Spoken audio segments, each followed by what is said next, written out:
The following program may contain coarse language, violence, nudity, mature subject matter, or scenes which may not be suitable for all viewers. Viewer discretion is advised. All Hit Radio.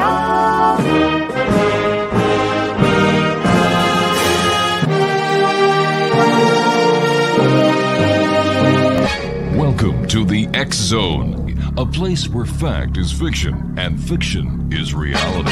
Now, here's your host, Rob McConnell. And good evening, one and all. It is now Wednesday, April the 4th in the year 2003. And this is the X Zone. I'm Rob McConnell, coming to you from our broadcast center and studios in St. Catharines, Ontario. If you'd like to send me an email, xzone@xzoneradiotv.com. On all social media sites, Xzone Radio TV.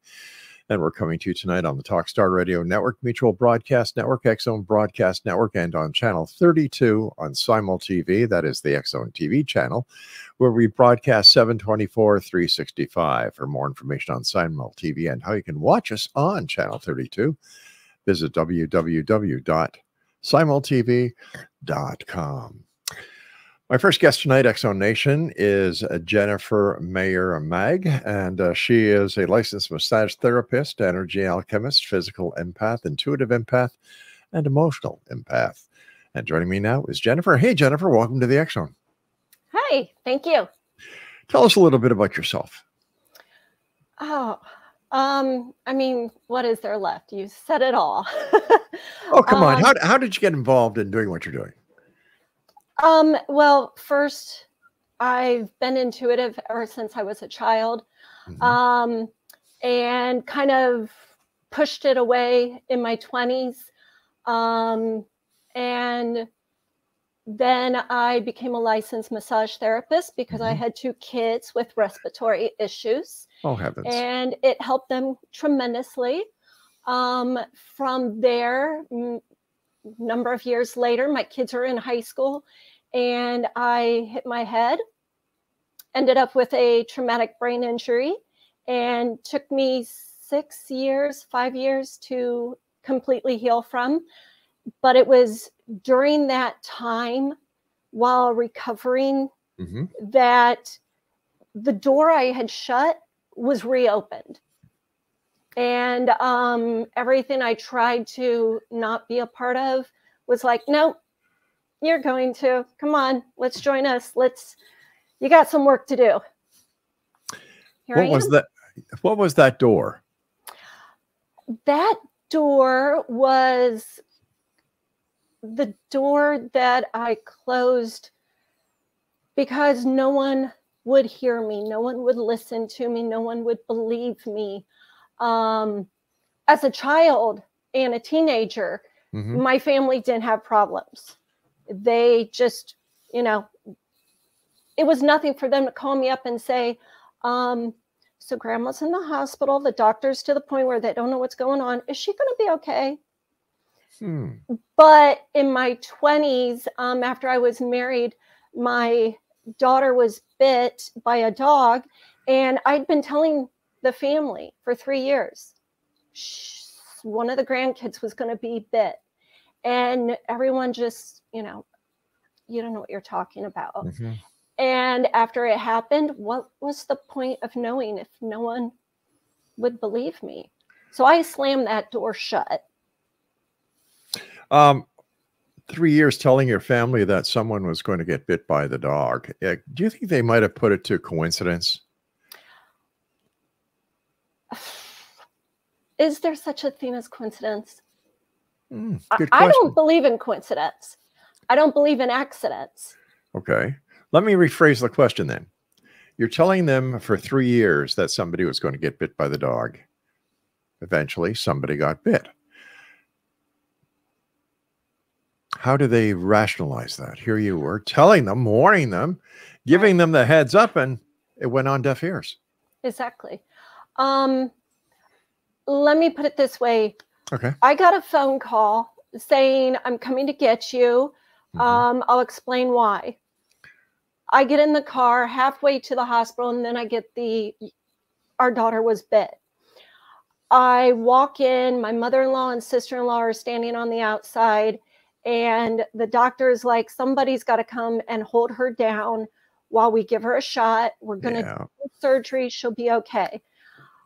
After this shot that was supposed to sedate her, it took 8 doctors, orderlies, nurses, and me to hold her down. Wow. And we had that many because people kept coming because they could hear her. Mm-hmm. So my husband and the in-laws were in the hallway hearing all this. When it was all said and done and I came back out, no one said a word. How does that just fall on deaf ears? How is that just a coincidence? How is it ignored is a better question. Exactly. So I promised that although the dog would be in the same house, they would not be anywhere around. So did this validate your abilities to your family and to your husband? No.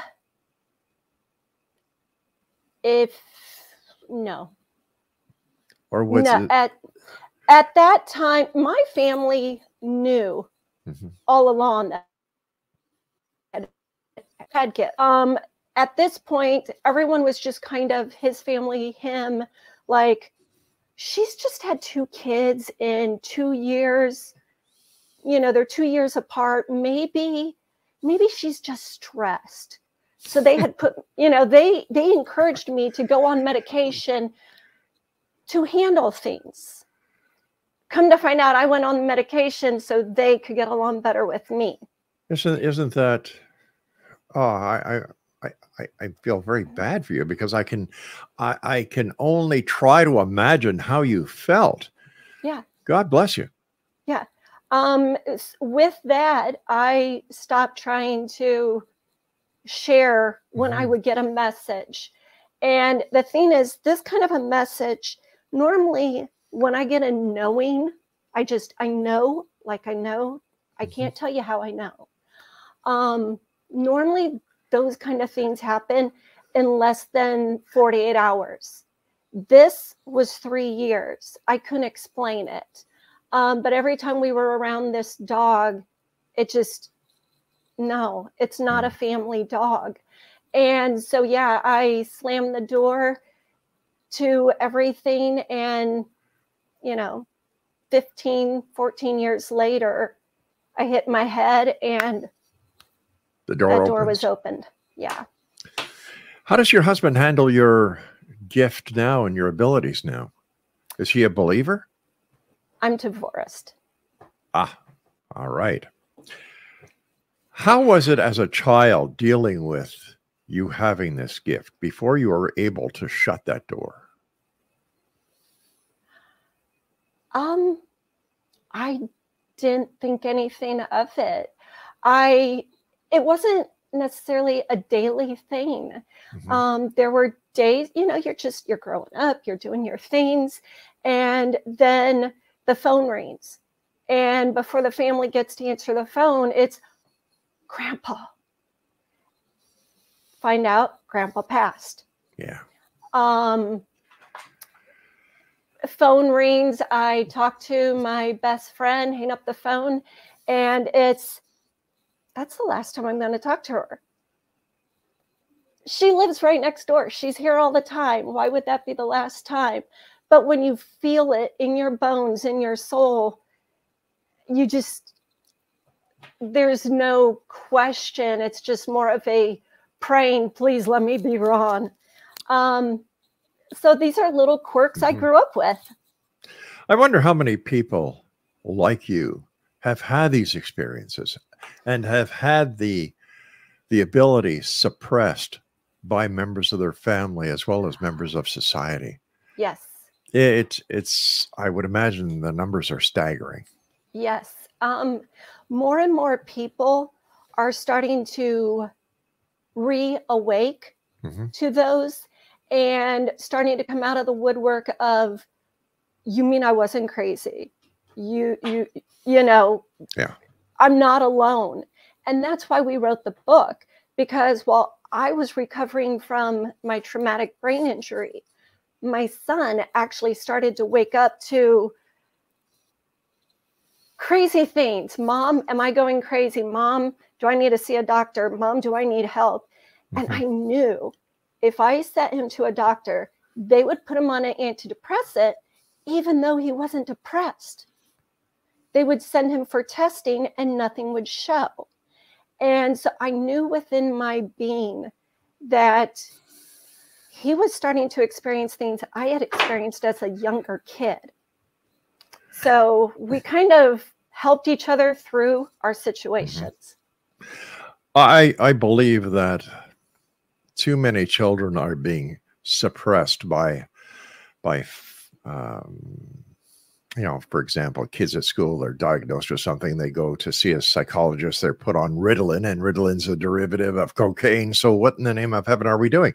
Exactly. It seems to be an easy fix. Instead of investigating, instead of really taking a close look at the child, the reasons why he or she is having these issues, and if a child is having premonitions that they can't explain, like my Lord, what are we doing to the youth of today? Yes. The name of your book, I believe, is Take on God. Yes. Tell us a little bit about it. We've got about 2 minutes before I go to break. Okay. First off, the title is a play on words from the band Aha, Take on Me. And literally we were like, God took us on with these spiritual gifts and a journey, things that we didn't understand until we're walking through it and making sense out of it. And if he's taking us on, we're going to take him on with us. And I'm not going to lie, there are a few times where we literally were like, what? Feeling like we were taking him on. Come on, I say this is probably the best honest relationship I've ever had, because I've cussed, I've complained, I've begged, I've also sat down and just been like, okay, just lay it out for me. Come on, big boy, bring it on. Yeah, just bring it on. Come on.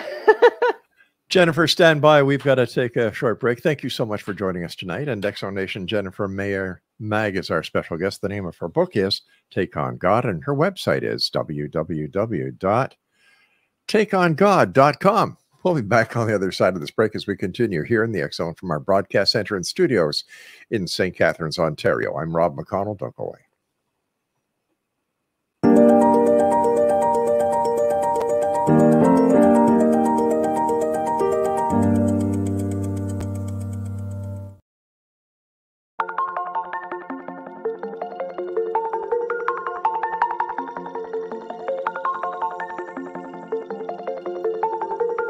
Question: what is the name of the unique blend of coffee you get that has been formulated by a neurologist, a neurobiologist, and a pharmaceutical chemist? Answer: you get Beautiful Mind Coffee, a unique coffee blend that tastes great and has herbal ingredients that your brain will love, and it is not just coffee, it's brainalicious. Dr. Rathbone, Dr. Jang, and Dr. Winslow, the scientific team that created Beautiful Mind Coffee, decided to collaborate on a coffee focusing on brain health. As for those herbal ingredients found in Beautiful Mind Coffee, Dr. Rathbone, Dr. Jang, and Dr. Winslow, utilizing their combined extensive scientific research background, worked with many natural and herbal products until the exact formulation that is found in Beautiful Mind Coffee was created. With a unique scientific formula not found in any other coffee being sold or served, Beautiful Mind Coffee is the only coffee blend that contains 3 herbal ingredients found to aid in boosting your daily mental clarity and focus. Every cup of Beautiful Mind Coffee contains scientifically formulated amounts of maca root powder, green tea extract, and American ginseng, all supporting good brain health. Taking care of your brain's health now can help delay or prevent the onset of cognitive dysfunction, including dementia, Alzheimer's, and more general memory loss as you get older, just by enjoying the delicious flavor of our roasted coffee and herbal ingredients found exclusively in Beautiful Mind Coffee. Did you know that cognitive dysfunction also refers to deficits in attention, verbal and non-verbal learning, short-term and working memory, visual and auditory processing, problem-solving, processing speed, and motor functioning? For more on Beautiful Mind Coffee, the 3 scientists who formulated Beautiful Mind Coffee, and more details on the 3 unique herbal ingredients in Beautiful Mind Coffee, visit www.beautifulmindcoffee.ca. Beautiful Mind Coffee is now available online at amazon.ca and amazon.com. To order Beautiful Mind Coffee, visit www.beautifulmindcoffee.ca today.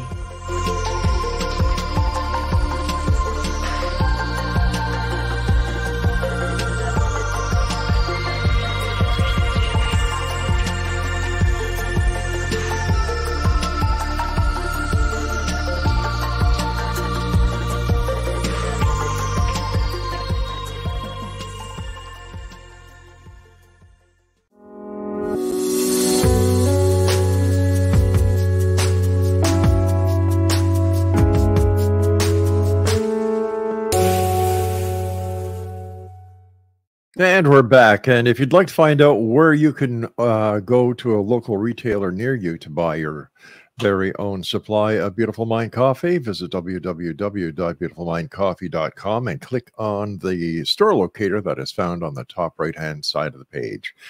Jennifer MEYER, MAAG, is with us. We're talking about her book, Take on God. And how long did it take you to write your book, Jennifer? We started just before my son turned 21, so about a year and a half. It was a collaboration my son and I wrote. He wrote about his experiences. I wrote about mine. Our chapters sometimes correlate from his to mine to his, mine, or vice versa. You get it. Yeah, about year and a half, maybe. What was it like when you finished your book? You've done all the editing. You get that package in the mail that has the very first hard copy that you can hold in your hand. What was that like? Exhilarating.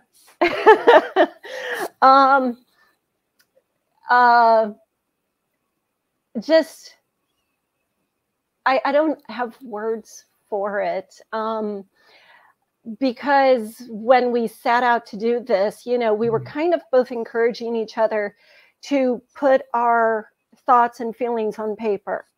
And as we were doing this and talking about it, I remember the one night, because we both would occasionally deal with insomnia, he looked at me and he said, "Mom, how many other people do you think go through this?"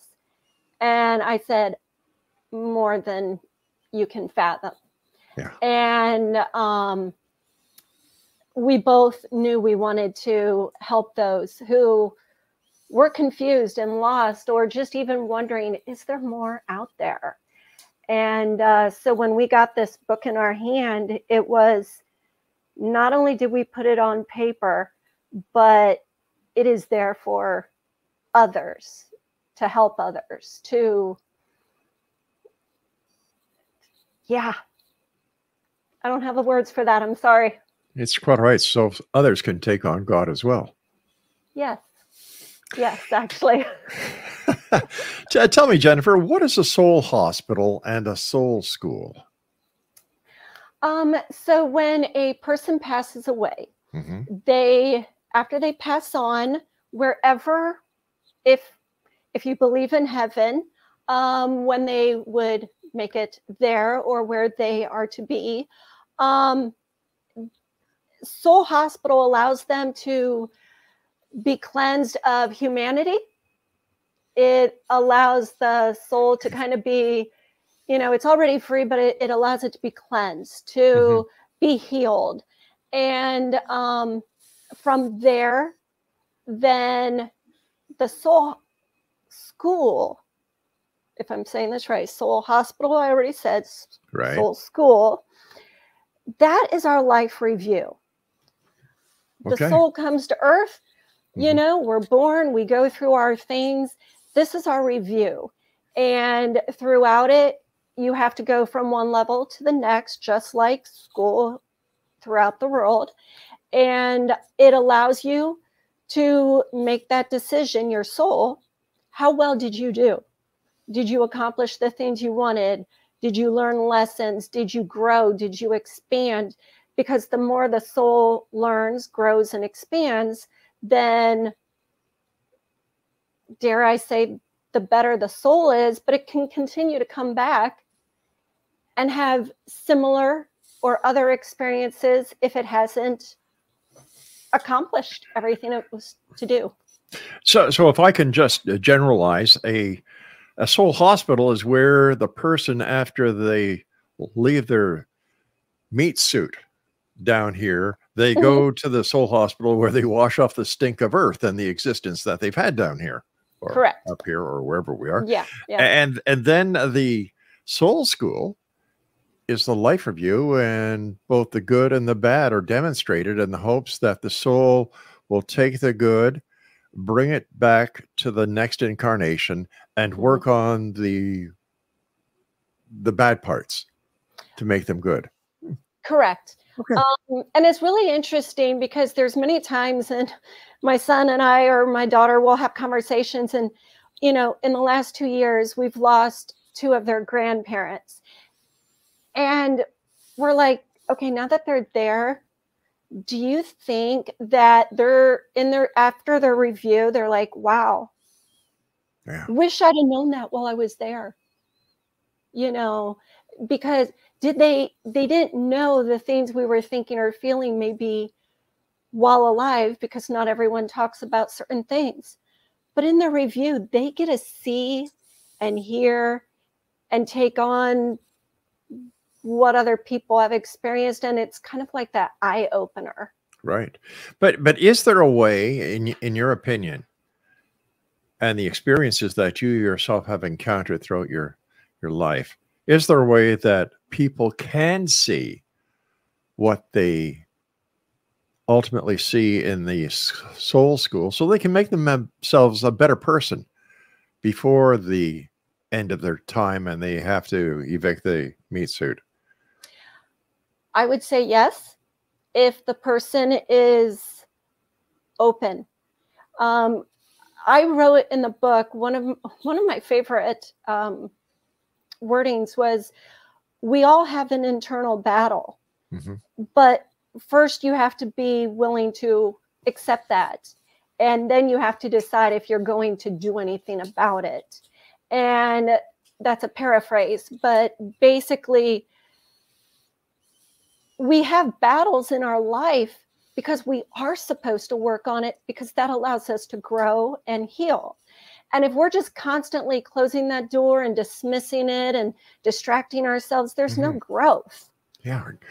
And in life, people give up very easily. Yes. And I've always been of the mindset that failure is a lesson towards success. As long as you are willing to learn and look at what happened and say, oh, geez, instead of going left there, I should have gone right. And the next time that happens, you go right and everything goes and you get to the next challenge. Right. So I follow you very easily. And how did you discover what happens in the afterlife? Interestingly enough, after I had hit my head, that first off, after I hit my head, I actually kept working for about a month. Because I expected to have pain. So I just, pulled up those boots and just kept on going. And there, about a month later, my husband was working lots of extra jobs and overtime. He likes to do that. And he asked for a little extra assistance on some of the housework that I didn't normally do because I was doing everything else. And I just fell to the ground and was like, I can't do this. And my head exploded with the acknowledgement of, no, I can't go any further. And so that first week off, I couldn't watch a lot of TV. I couldn't have lights on. I would wear dark glasses in a room with dark, blinding curtains, and it was still too much because of the pain. It was just, the lights was too much. And I was sitting there and I'm like, why? Why did this happen? What is going on?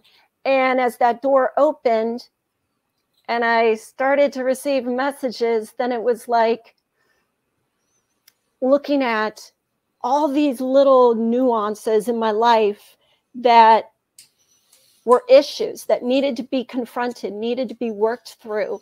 And it was in that I actually started to receive some assistance from some of my fellow loved ones that had already passed away. What was that like? What was that moment like when those who had passed were there to help you in the present? How did you feel?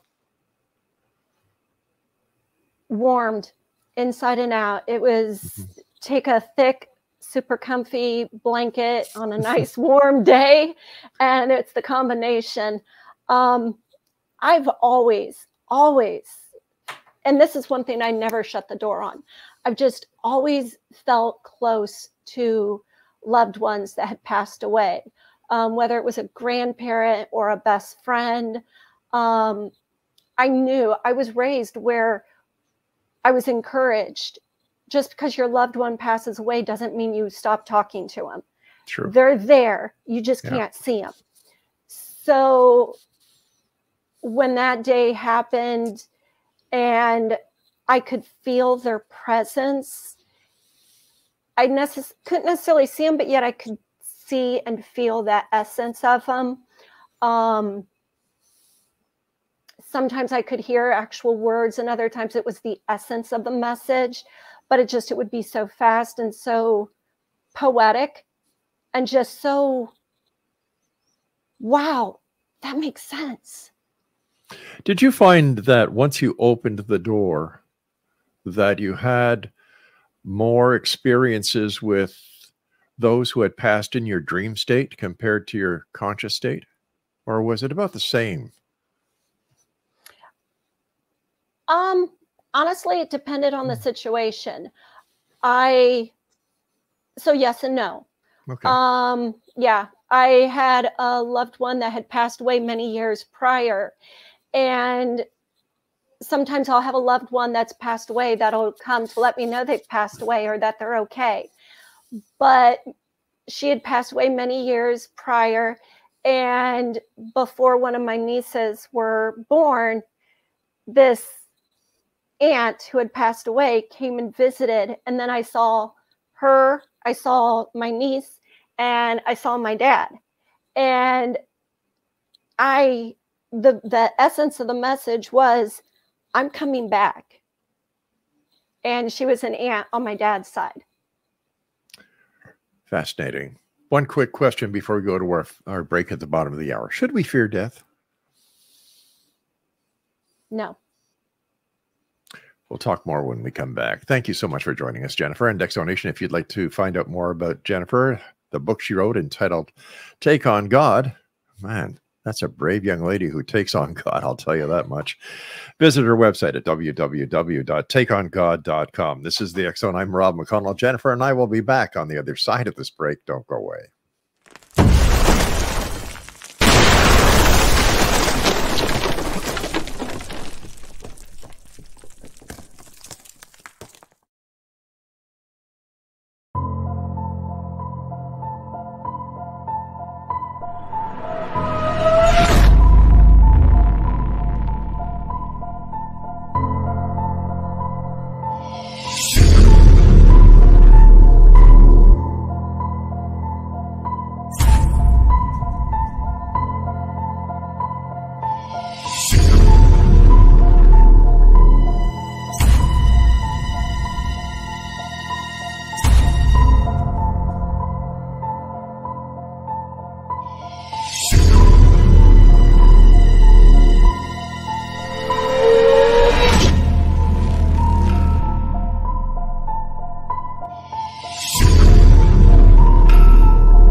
talking about a book entitled Take on God. The website for our guest this hour, Jennifer MAYER, MAAG, is www.takeongod.com. Jennifer, why is it important, in your opinion, that we acknowledge our internal battles?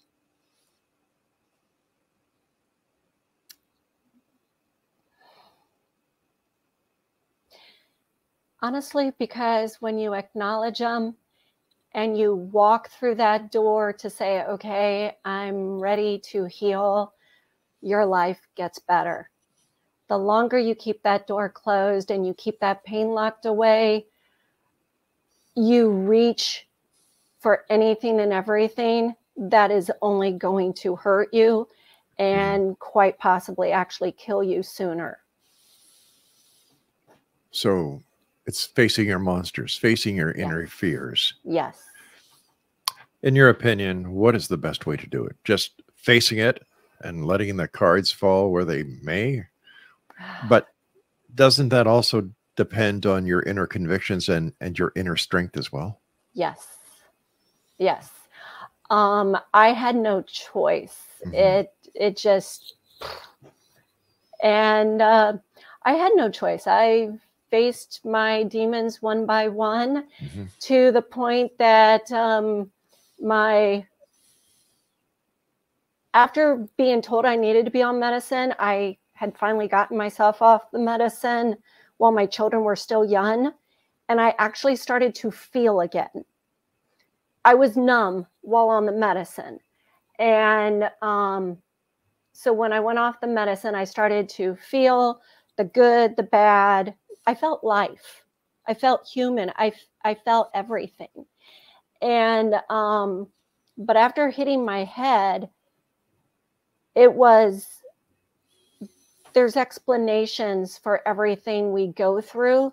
And, you know, my doctor was like, I've taken you as far as you can go. You need to get to an ocean and get to that healing salt water and just continue your growth. And I did that. My kids were actually getting ready to fly the coop, both of them together at the same time. And I was like, I want to come. You're going towards the ocean. I want to come. And they said, okay. And at first my ex was encouraging. And after I was there for a few weeks, he was like, no, can't do this. And so, you know, I continued to face my demons. And that's the thing. As you decide you're going to go that path, you're likely going to lose friends or loved ones who don't want to go that path. They don't. If you're healing, it's like everyone else around you might be encouraged to heal. But if they don't want to, they're not going down that road with you. Why do you think that there were those in your family, in your inner circle, who wanted to keep you suppressed? Oh, that's a whole nother long conversation. Oh, okay. I was a people pleaser. Okay.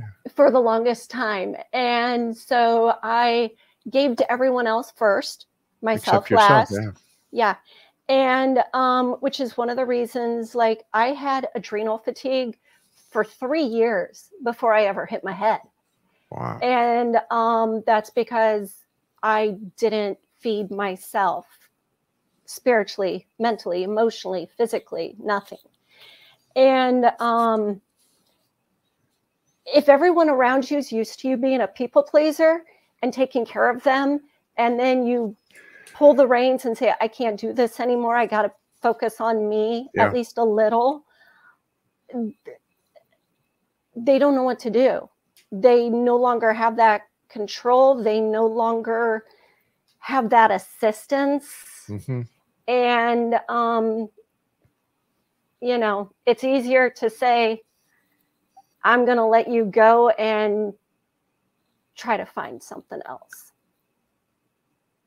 Misery likes company. I didn't want to be miserable. I'm glad you aren't. Me too. Because I'm sure that your book Taking on God is helping a lot of other people to look through your eyes, live through your experience, and say, hey, wait a minute. This sounds very familiar. And if Jennifer can do it, if her son can do it, if they can do it, I can. Yeah. Fantastic. How important was your spirituality, your belief in your quest to turn things around in your life? I mean, besides taking on God, which in itself is a pretty darn big thing for anyone. Extremely. We're completely comfortable and open with everyone and everyone else's beliefs or no beliefs. We respect that. But for us, we couldn't fit in a box. People kept trying to put us in this mold and in this box, and we kept trying to jump into it. But we didn't fit. And the only place we felt the fit was to say, I know that there is more, whether you call it God or you give it another name, because that's what you're comfortable with, maybe universe or something. That's fine. There's a higher power, call it that, whatever. Believe in science. I don't care. But for me, I knew there was more, and I could feel that connection all the way through, but I also allowed it in. And by allowing it in, I realized I have a Bible from when I was in junior high. I love this Bible. It has guided me when I was much younger, but it's only half of a story. There is so much more that people haven't even yet to fully discover, except that we're waking up. And as we're waking up, we're starting to receive messages. We're starting to understand. And my son had a conversation with a friend who says, how can you know that that is from God or his angels and not demons? If it feels pure and wholesome, there's a much better chance. I knew. And I believe that everyone listening and watching around the world tonight knows exactly what you just said, because they've all felt it. I've felt it. I don't know one person that I've ever had the opportunity of speaking to who has never felt that. Yeah. You can have an angel and a demon, and it's like, which one are you going to go with? And the one that feels true and right and encouraging without having to make sacrifices that's going to kill you off, I'm sorry to say. Yeah. I have a very strong connection with not only my ancestors and friends that have passed, but also archangels. I communicate with them. I talk to them. I trust them.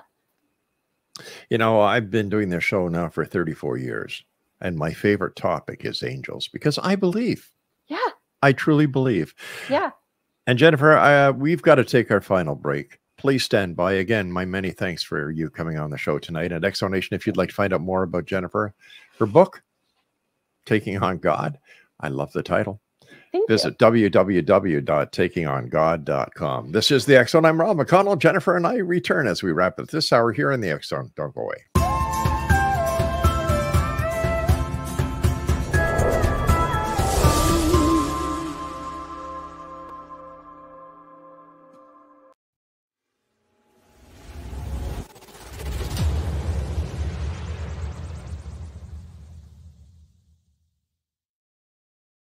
So I was watching the X-Zone TV channel last night when I was abducted by aliens, and they kept repeating to me over and over again, simultv.com, simultv.com. What's simultv.com? That's what I asked them. They had it written on the side of their UFO. How do you spell that? UFO. No, I mean simultv.com. simultv.com. simultv.com. Right. SIMULTV.com. Interesting that you were abducted by aliens in a simultv.com UFO last night. Oh, yeah? Yeah. Now that you mention it, I remember now last night I was awakened from a deep sleep. My great-grandmother was standing there. She said she'd come from the hereafter to tell me about simultv.com. She even spelled it out for me. SIMULTV.com, sonny boy. SIMULTV.com. SIMULTV.com, sonny boy. Wow. Yeah. Guys, you'll never guess what my psychic guru just told me. SIMULTV.com. Exactly. Are you guys psychic too? Of course. We all know about simultv.com. SIMULTV.com.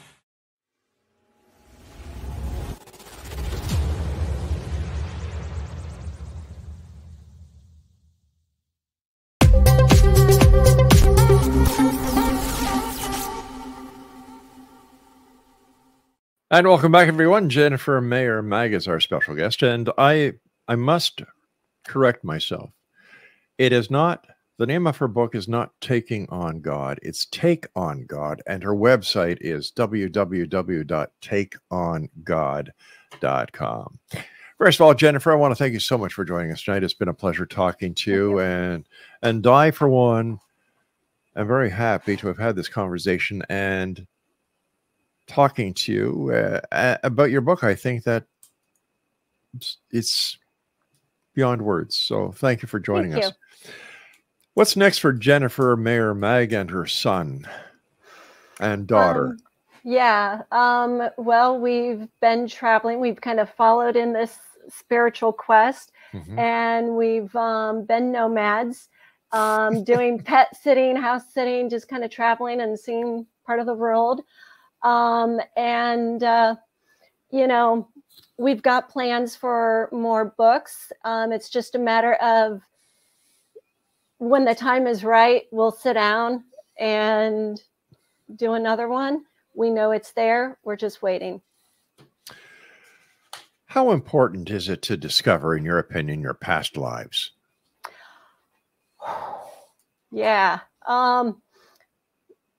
For me, it was extremely important.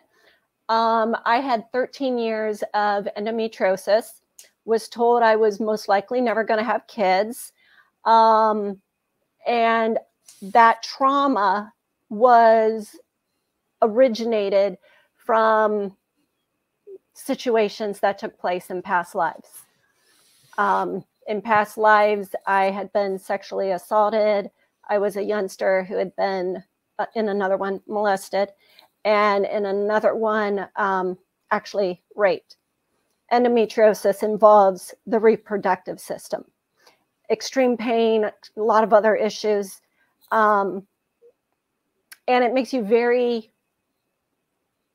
apprehensive when you're dealing with those kind of things.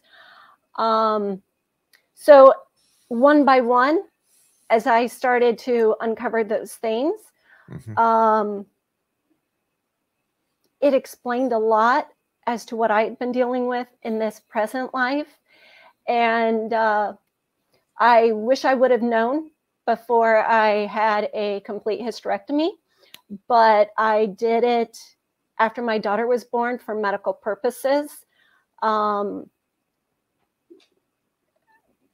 But that's neither here nor there, as much as now that I know, I could make peace with that when my soul in previous bodies could not. So now I was able to give my soul that peace. And now I feel healthier and happier. The time has come, my friend, when you and I must say so long for tonight, but please come back and see us again. Thank you. Continued success. My regards to your family. And let our listeners know where they can get copies of your book. Everywhere. Online, you can, type in Take on God, Jennifer MAAG, Meyer MAAG, whichever you choose, and it'll pop up. For me, that's one of my favorite ways. But yeah, you can go to any store, ask for it. And if they don't have it, ask that they get it. Sounds like a plan. Jennifer, thank you so much. Continued success. Thank you. And I look forward to the next time we meet back here in the X Zone. Take care of yourself. Bye-bye. X Zone Nation, our guest this hour has been Jennifer MAAG. Her website is takeongod.com. I'll be back on the other side of this break at the top of the hour at 6.5 minutes past as we continue here in the X Zone with yours truly, Rob McConnell, from our broadcast center and studios in St. Catharines, Ontario, Canada. Whatever you do, don't go away.